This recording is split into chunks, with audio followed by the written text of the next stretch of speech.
आप देख रहे हैं रियल एक्सप्रेस। मैं हूं हमजा खान। हम इस टाइम जौनपुर डिस्ट्रिक्ट के भरौली गांव में मौजूद हैं, जहां पर आपने देखा था कि पुत्र और पिता की हत्या यहीं पे हुई थी। और ये वही जगह है जहां पर ओसामा का मर्डर हुआ था। ये उत्तर प्रदेश योगी सरकार जो यहाँ पर जंगल राज कायम की हुई है, इस जंगल राज के अंदर जो उत्तर प्रदेश सरकार कहती है कि यहाँ पर कानून का राज है, यहाँ पर कोई कानून का राज नहीं है। अगर कानून का राज होता तो ये जगह मैं आपको दिखा रहा हूँ, आप आइए देखते रहिए। जगह ये जो यहाँ पे जो है, आप लोगों ने वीडियो देखा होगा कि यहीं पर मर्डर हुआ था ओसामा का। जो यहाँ नहीं रहते थे, बॉम्बे में रहते थे, और उसी दिन वो सुबह में यहाँ पर आए हुए थे। कुछ छोटी बड़ी बातों को लेकर झगड़ा हुआ, जिसकी उन्होंने फादर ने उनको कंप्लेन भी किया हुआ था। उसके बाद लोगों ने उनको बुलवाकर यहाँ पर उनकी हत्या कर दी, और हत्या का आरोपी अभी तक फरार है। उत्तर प्रदेश पुलिस और जौनपुर डिस्ट्रिक्ट के एसपी या जो इन्होंने टीम गठित किया है, वो टीम अभी तक क्या कर रही है? आरोपी कहाँ है? उसके पिता को पकड़ने के बाद क्या अभी तक कोई रिमांड पे नहीं लिए, ना कोई पूछताछ किए? अगर इसी तरीके से लोगों की हत्या होती रहेगी, वो भी एक जेन्युइन पर्सन की, जिसके पूरा गांव, पूरा समाज, हर आदमी उस लड़के को चाहता था, यहाँ से वहाँ तक, ये लोगों, गांव वालों का कहना है कि जो यहाँ हत्या हुई ये कोई बड़ा मैटर था ही नहीं। ये मैटर बड़ा बना के इन्होंने जिस बस जो है वो भी सरकारी गन से जो है उसकी हत्या की गई। हम इस टाइम डिस्ट्रिक्ट जौनपुर के भरौली गांव में बैठे हुए हैं, जहां पर पिता पुत्र की हत्या हुई थी। फादर जो है उनके ओसामा के अभी हॉस्पिटलाइज हैं और उनका इलाज चल रहा है। हम उनके फैमिली मेम्बर से बात करेंगे कि उस दिन क्या हुआ था। उस दिन क्या हुआ था चाचा, जो इस चीज़ को लेके इतनी बड़ी घटना हो गई? भाई सबसे पहले तो आपका शुक्रिया, रियल में वाकई आप रियल खबर ले रही है, मुझे अच्छा लगा। और मैं फैमिली में सबसे बड़ा हूँ। ये मेरे भाई है। समझ सकते हैं, अब सब्र रखिए। क्या हुआ था उस दिन? कुछ नहीं, ये ख़ानदानी लोग हैं, इनसे हमारा कोई लेन देन भी नहीं है, कोई मसला नहीं है।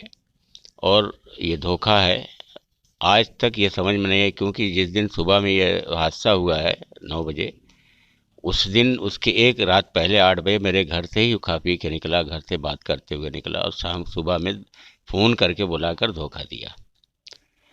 और मुझे किसी से कुछ लेना देना नहीं है। पुलिस डिपार्टमेंट का सबसे पहले तो मीडिया का बड़ा एहसान है कि उजागर किया, वरना पुलिस जो है बिल्कुल हल्के में ली थी। लेकिन पुलिस पे अभी भी हमारा शिकंजा कसा हुआ है, और अभी भी पुलिस पे हम सवाल उठा रहे हैं।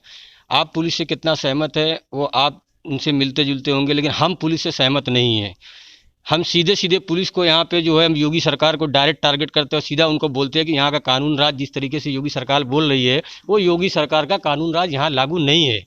अगर कानून राज लागू होता तो अब तक आरोपी को रिमांड में रखते, जिसको अब पकड़े हुए हैं उनको रिमांड में रखते, और रिमांड में रखने के बाद पूछताछ करते कि मेन आरोपी कहाँ है। अब तक मेन आरोपी नहीं मिला हुआ है। बिल्कुल सही कहा आपने, हम भी इस पर इत्तेफाक नहीं रखते हैं। और हमें भी मतलब यह है कि बड़ी अफसोस से कहना पड़ता है कि यहाँ की सीनियर ऑफिसर कोतवाल से हमारी जब बात हुई रात में 3 बजे, हम लोग बॉम्बे से पहुँचे, हम लोग बॉम्बे रहते हैं, पूरी फैमिली के साथ आए, तो उन्होंने बड़ा आश्वासन दिया हमको। लेकिन हकीकत इस बात की है कि जो कहा है वो अदा नहीं किया। नहीं, यही चीज़ है कि आप लोग बॉम्बे में रहते हैं, आपकी पूरे गांव में किसी से कोई दुश्मनी नहीं, कुछ नहीं। जिसने ये हत्या किया हुआ है वो आरोपी आपके घर पे एक दिन पहले आया, मिला, सारी चीज़ हुई, उसके बाद बुला के इस घटना को अंजाम दिया है। बिल्कुल सही, आप लोग साथ धोखा हुआ है। बिल्कुल धोखा हुआ है, और ऐसा धोखा कि किसी कोई और धोखा ऐसा दे नहीं सकता। रात में 8 बजे तक यहीं रहा, साथ में रहा, शाहगंज में रहा, इमरानगंज में रहा, घर पे उतरा, और उसके बाद घर तक गया, साथ तक गया। मेरी दीवार से उसकी दीवार लगी हुई है, कोई मसला ही नहीं, अबे तबे भी नहीं हुआ। और सुबह में अचानक क्या प्लान बना, या पहले से प्लान बना, या अल्लाह जाने, ये मुझे बिल्कुल नहीं मालूम है।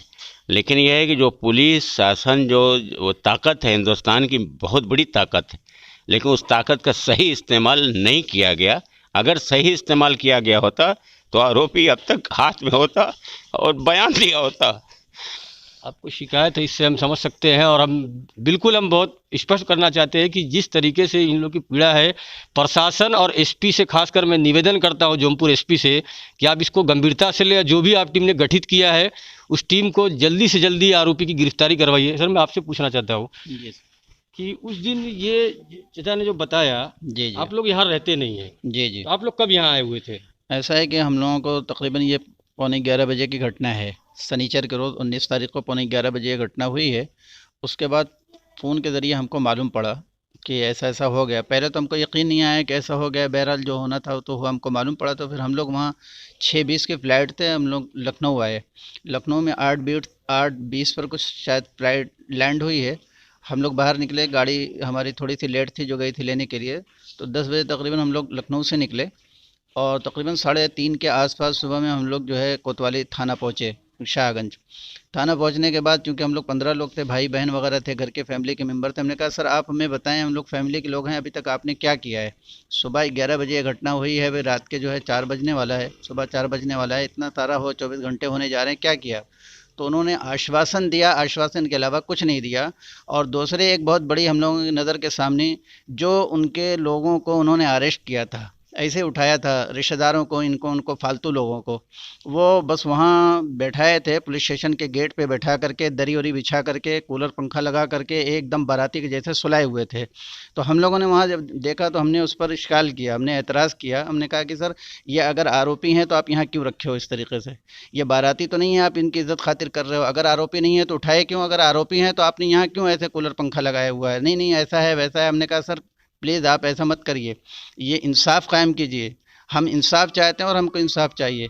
तो फिर थोड़ी देर के लिए हमारी नज़र के ये सामने प्रशासन के ऊपर बहुत बड़ा धब्बा है, अगर मैं कहूँ इसको तो उत्तर प्रदेश सरकार के ऊपर ये बहुत बड़ा धब्बा है। और पुलिस प्रशासन को इस तरीके से एक अच्छे फैमिली, सीधी सादी फैमिली को अगर इस तरीके से घर में घटना होती है और उस घटना के बदले अगर उनके साथ ऐसा ट्रीट किया जाता है तो उत्तर प्रदेश पुलिस को बहुत संज्ञान लेना चाहिए, खासकर जौनपुर एसपी को। सर उसमें बहुत सारे लोग जो थे वो थे ही। एक मेन आरोपी जिसको जो है, जो अखलाक नाम के हैं, जो जिसने मारा है उसके दादा, और आसिम जो मेन है जिसने रिवॉल्वर निकाल करके दिया है और जिसने वीडियो में आप देखेंगे जो ललकार रहा है मार मार मार, गंदी गाली दे करके, मैं वो गाली भी नहीं अदा कर सकता, उसके बाप हैं मौली अखलाक, उनको भी ये लोग जो है दरी पे सुलाए हुए थे और वहाँ उनके पास में पंखा उंखा चल रहा था। अब बाद में प्रशासन उनकी इतनी खातिरदारी क्यों कर रहा है, क्या वजह है? अब वो किसी से उनका लिंक है या यहाँ के नेताओं से, यहाँ बड़ा पैसे वालों से, किनसे उनका लिंक है? मुझे तो नहीं लगता कि यहाँ कोई उसका सपोर्ट करेगा, इसलिए कि हर चाहे हिंदू हो मुस्लिम हो, आप एरिया में घूम करके पूछिए, कोई आदमी जो मेरे भाई को चोट लगी है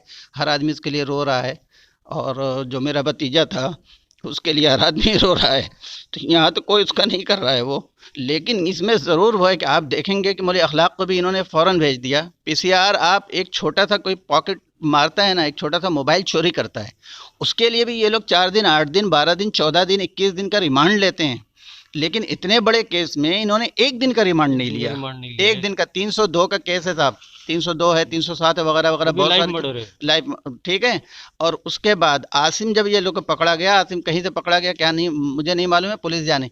आसिम का ठीक है, अगर 80 साल का बुढ़ा था और वो साजिश कर रहा था, उसको आपने पकड़ा करा, ये है वो है, सब करके आपने ले जा करके जो है जेल कस्टडी उसकी करा दिया। आसिम को क्यों नहीं लिया आपने रिमांड पर, जबकि 4 आरोपी अभी तक पकड़े नहीं गए हैं, 3 आरोपी अभी तक पकड़े नहीं गए हैं। जब वो मेन आदमी पकड़ा गया तो उसको तो रिमांड लेना चाहिए था कि साजिश कहाँ तैयार हुई है। आप एसपी से जाकर मिले या यहाँ जौनपुर डीआईजी से, जोन डीआईजी से मिले, आपने इन लोगों से कोई बात कही? असल में मसला जो है, हम किसी से जो है नहीं मिले, सिर्फ यहाँ जो है हमको ये हमारे जो यहाँ के कप्तान हैं वो हमको बहुत ज़्यादा जो है आश्वासन देते रहे, हम लोग जा के मिलते रहे। हम लोग सीधे साधे लोग हैं, उन्होंने कहा, हमने यही पूछा सब इंसाफ होगा, उन्होंने कहा इंसाफ होगा। हमने कहा हम अपनी बात पे कायम रहेंगे, आप अपनी बात पे कायम रहिएगा। लेकिन अब हमको लग रहा है कि जो काम इनको जिस सतर्कता से करना चाहिए था नहीं कर रहे हैं, इसलिए कि एक दिन भी पुलिस रिमांड ना लेना और उसको भेज देना, ये हमको गले से नहीं उतर रहा है। और हमको ऐसा लग रहा है कि पुलिस इसको उस तरीके से हैंडल नहीं कर रही है जैसा कि हैंडल करना चाहिए। आप देख रहे हैं कि परिवार की जो पीड़ा है, और परिवार जितना सीधा है, अगर पुलिस प्रशासन ऐसा करेगा तो ये लोगों को कहाँ कहाँ किन किन अधिकारियों के दफ्तर में जाना पड़ेगा ये तो हम बता नहीं सकते। मगर अगर इंसाफ नहीं हुआ तो ये लोग वो दफ्तर के धक्के खाने के लिए रेडी है। आप देख रहे थे रियल एक्सप्रेस, मैं हूँ हमजा खान।